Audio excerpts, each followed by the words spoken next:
Chapter 3 The Beast That Chose Him. The black tendril struck from behind the ruined fountain. Arin moved before his injured body could protest. He threw himself across the wet stone and covered the small white creature with his arms. The thorned root struck his back. Pain exploded through his shoulder. His faded green tunic tore, and the impact sent him rolling across the shrine floor with the creature pressed against his chest.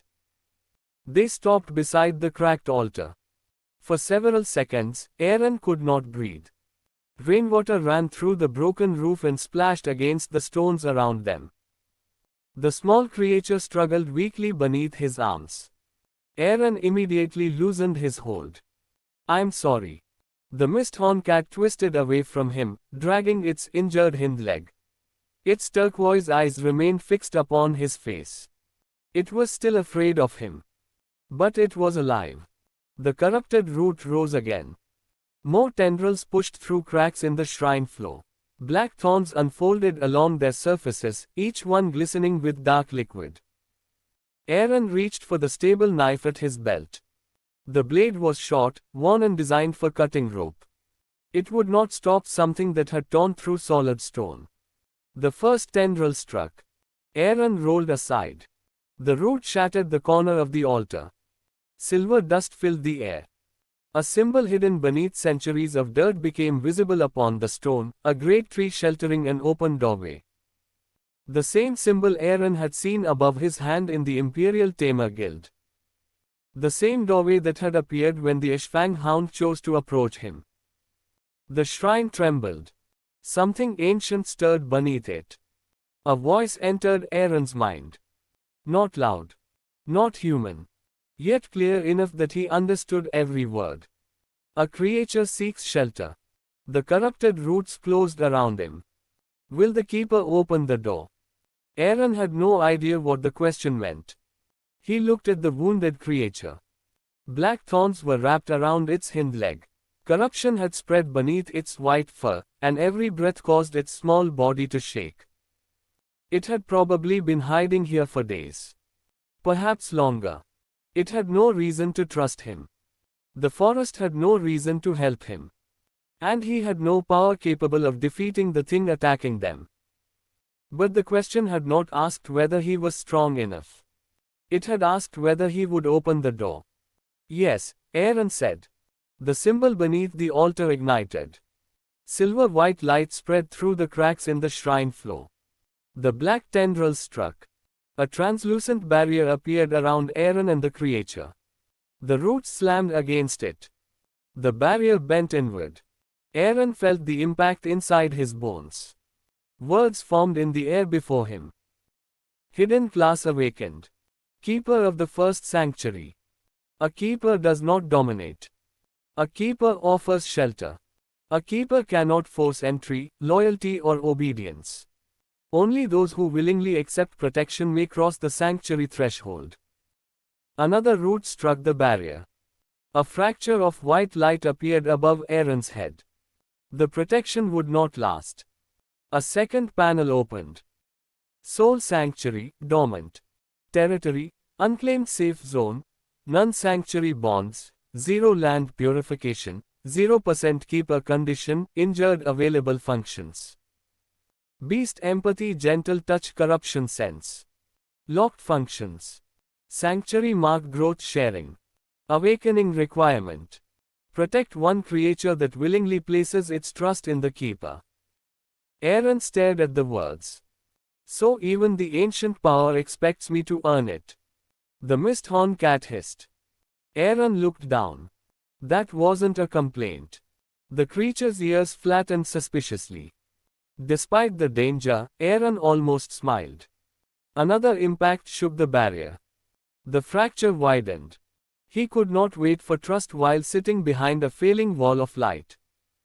Trust could not be demanded. It could only be given a reason to exist. Arin placed the knife upon the ground where the creature could see it. Then he slowly pushed it away. "I'm going to touch the thorns around your leg." The creature growled. "I know." Arin held out his empty hand.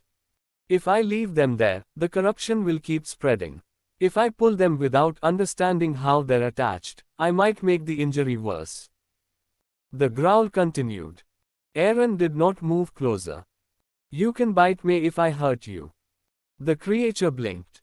A faint emotion touched Arin's mind. Confusion. You look surprised. Its cloud-like tail tightened around its body. The barrier shook again. A black thorn pierced halfway through the silver light before dissolving. Arin lowered his voice. I can't promise that this won't hurt. He remembered the handlers at the guild. The command seals. The Ishfang hound forced onto its knees. But I promise I'll stop if you tell me to stop. The Misthorn cat watched him. Rain fell between them through the broken ceiling. One drop landed on the creature's small blue horn. Its white fur shimmered faintly. Then, slowly, it extended its injured leg. Not far. Only enough to place the trapped limb beyond the protection of its tail. Arin released a breath. Thank you. He moved one hand toward the black thorns. The moment his fingers touched them, the shrine disappeared. Darkness entered him. He saw ancient roots beneath the forest. Once, they had carried silver light and clear water between every tree in Whisperwood. Now a black substance crawled through them. It did not merely poison flesh. It searched for pain, fear, anger, loneliness. It wrapped itself around those emotions and pushed deeper. The corruption inside the small creature had entered through its wounded leg, but it had spread faster because the creature was terrified. It had been hunted, trapped, driven away from somewhere it once considered safe. Arin felt flashes of memory. Iron jaws hidden beneath leaves. Men carrying hooked chains. A cage covered with red cloth. The creature escaping into the rain. Black roots following the scent of its wounded blood. Then isolation. Days spent hiding beneath the ruined fountain while the corruption tightened around its leg. Arin pulled his hand away. The vision ended. His breathing had become unsteady. The Misthorn cat stared at him. I saw it. Its pupils narrowed. The trap, the cage. The creature tried to withdraw its leg. Arin moved his hand back immediately.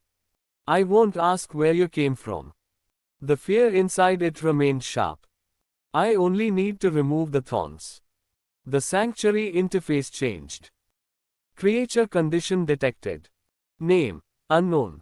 Apparent species, Misthorn cat. Physical condition, severe exhaustion, dehydration, infected puncture wound. Emotional condition, frightened, distrustful, defensive. Corruption level, 31%. Known bloodline, unreadable. Immediate need, remove invasive black root thorns. Secondary need, clean water, warmth, rest. Warning, directly tearing away the thorns may spread corruption into the bloodstream. Recommended method, separate the corruption from the creature's natural mana before removal.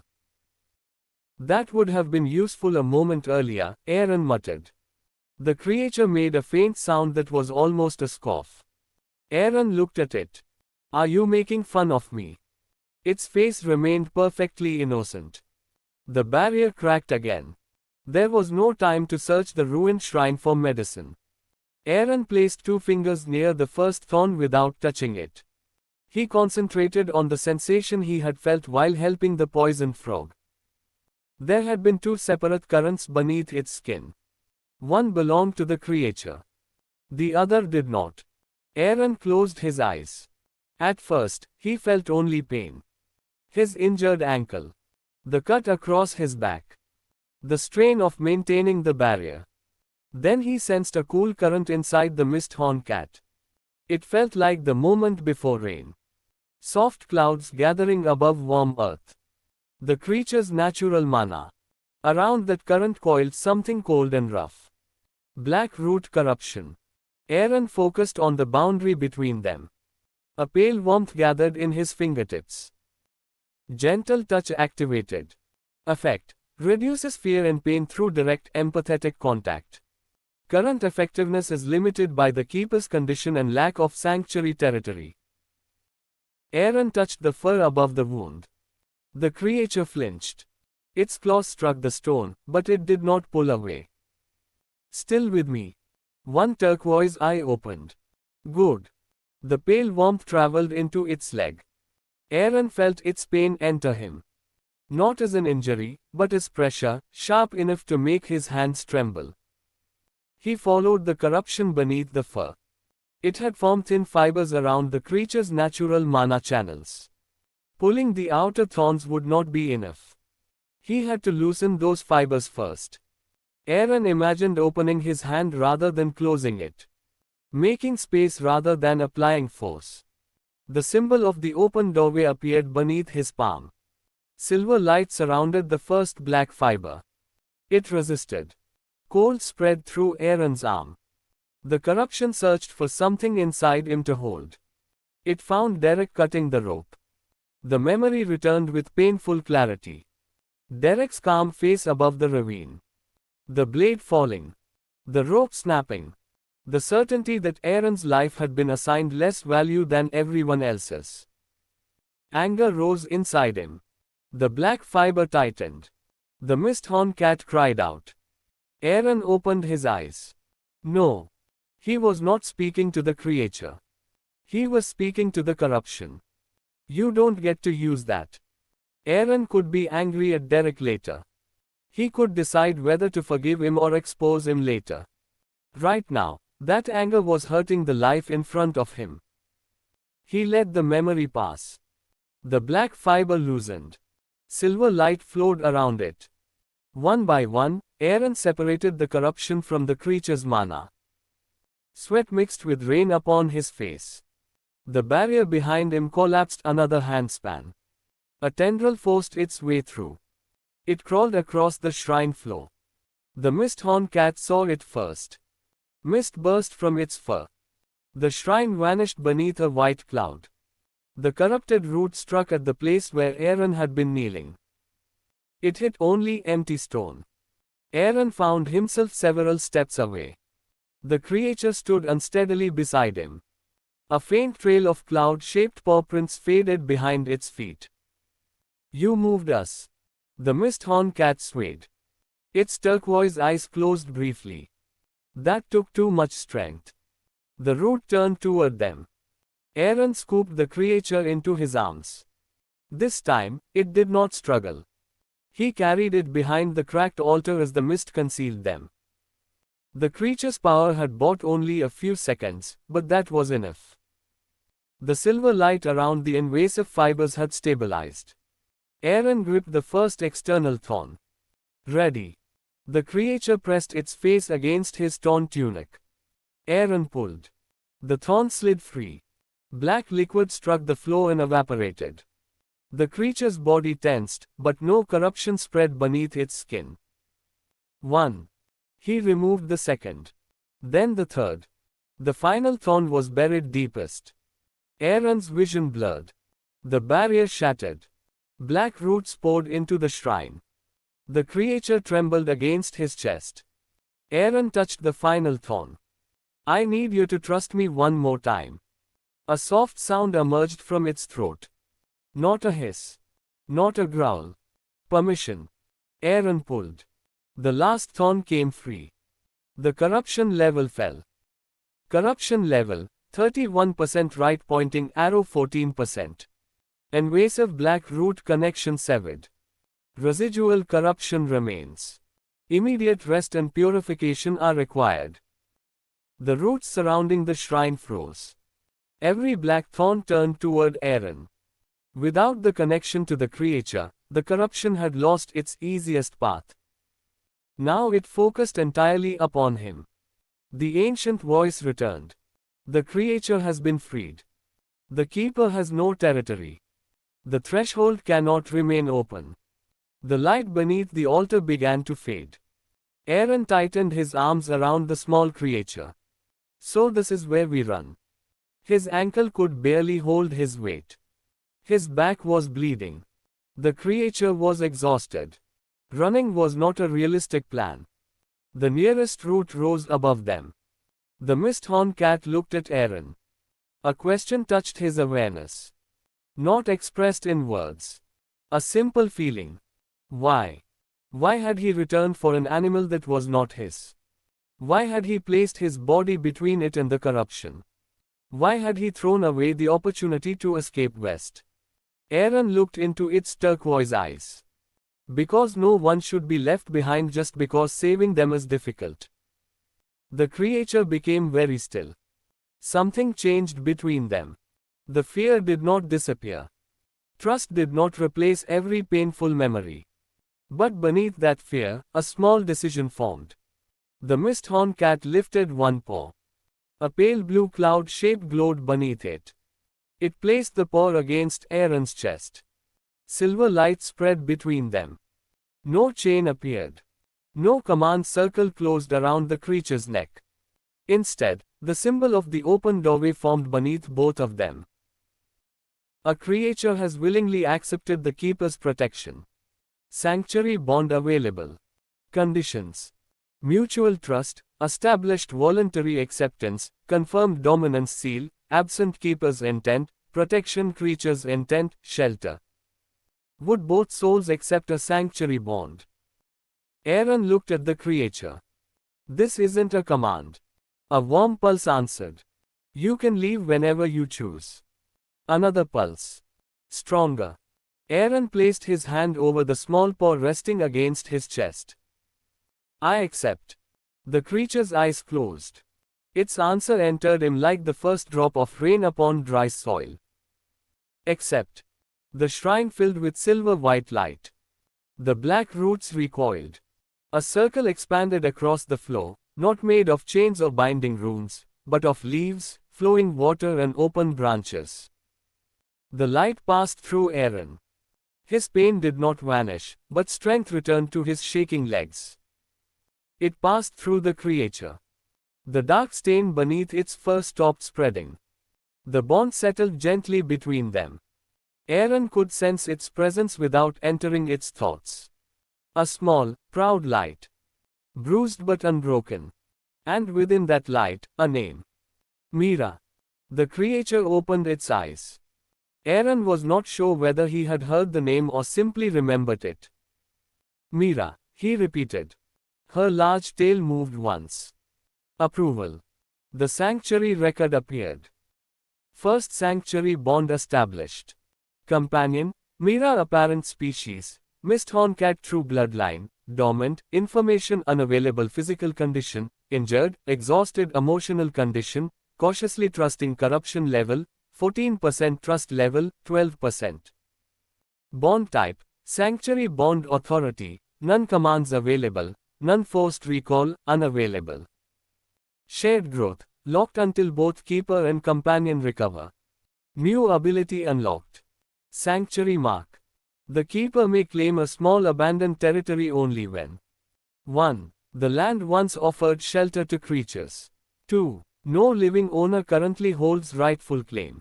3. At least one creature willingly accepts the place as home. 4. The keeper accepts responsibility for its protection and restoration. The ruined shrine shook. Arin looked around. Can this place become the sanctuary? The record responded. Location unsuitable. Structural stability, critical corruption pressure, severe water source, contaminated long-term shelter capacity, none. Nearby compatible territory detected. Distance, 1.7 kilometers. Designation. Old Moonkeeper's Cottage. Current status, abandoned. A silver line appeared across the shrine floor. It extended through a broken doorway and into the forest. Arin looked down at Mira. We only need to walk 1.5 kilometers. The record corrected him. Distance, 1.7 kilometers.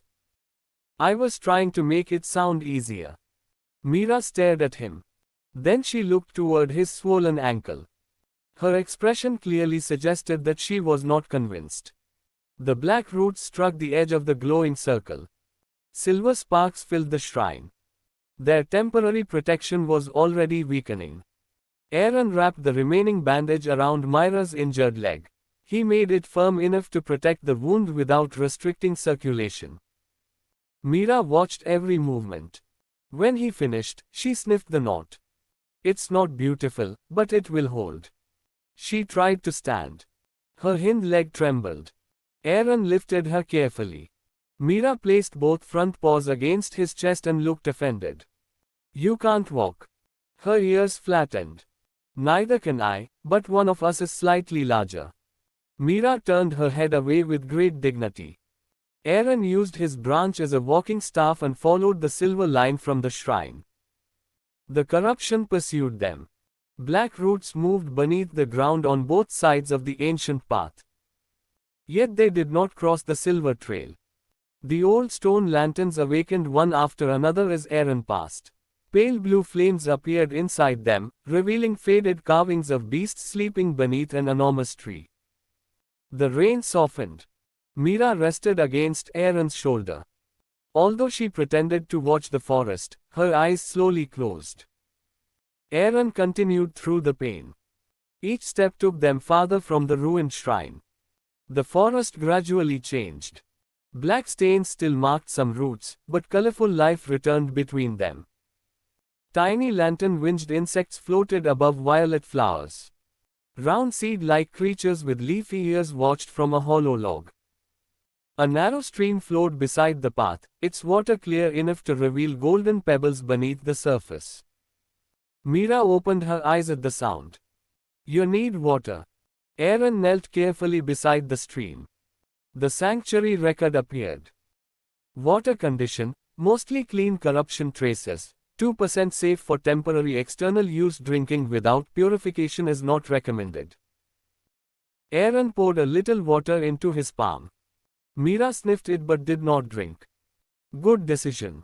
He wet the edge of a clean bandage and gently wiped the mud from around her wound. Mira endured the treatment for several seconds. Then she placed one paw on his wrist. Stop. Arin stopped immediately. All right. Her paw remained there for a moment. She seemed surprised that he had listened. Then she removed it and allowed him to carry her again. By the time the silver line left the stone path, evening light had begun filtering through the clouds. They passed between two enormous roots and entered a hidden clearing. Arin stopped. A ruined wood and stone cottage stood beneath the trees. Half the roof had collapsed. Vines covered the chimney. One shutter hung from a single hinge, and moss filled the gaps between the old stones. Nearby stood a damaged barn, an overgrown garden and the remains of a small animal shelter. A dry stone well rested near the center of the clearing. Behind the cottage, a narrow stream reflected the evening sky. And beside the stream stood a silver tree. It looked dead. Its pale trunk had split down the middle. Bare branches stretched above the cottage like frozen lightning. Yet the black roots had not entered the clearing. They surrounded it. Hundreds of them waited beyond the wildflowers, pressing against an invisible boundary too weak to remain intact for much longer. The silver trail ended at a cracked stone set before the cottage door. The open doorway symbol was carved into its surface. Arin carried Mira toward it. The sanctuary record opened one final time. Compatible territory found. Old Moonkeeper's cottage. Condition: abandoned structures, severely damaged clean water, limited food supply, none defense, dormant purified land, 0.4% safe radius, 18 meters current residents, 0. Territory may be claimed only if one creature willingly chooses to remain. Arin lowered Mira onto the grass. She could leave. The forest path remained open behind them. Their bond did not prevent it. Arin sat beside the cracked stone, suddenly too exhausted to stand. I can't promise this will become a good home. Mira looked at the broken cottage. The roof leaks. The well is dry. We have almost no food. Her nose moved at the word food. Arin noticed. You are allowed to care about practical details. Mira examined the clearing again. Arin rested one hand on the carved stone. But I can promise there will be no cages here. The wind passed through the dead silver branches. No chains. The rain stopped. And no one will be forced to stay. Mira walked toward the cottage. She limped badly, but refused to accept help. At the broken doorway, she looked back at Arin. Then she stepped across the threshold. The cracked stone awakened. Silver light flowed through the clearing. The invisible boundary became visible for one brief moment, a thin dome of pale branches spreading above the cottage. Black roots recoiled beyond the wildflowers. The dry well released a distant drop of water. A single blue flower opened inside the abandoned garden. Territory claimed. Soul Sanctuary, Stage 1.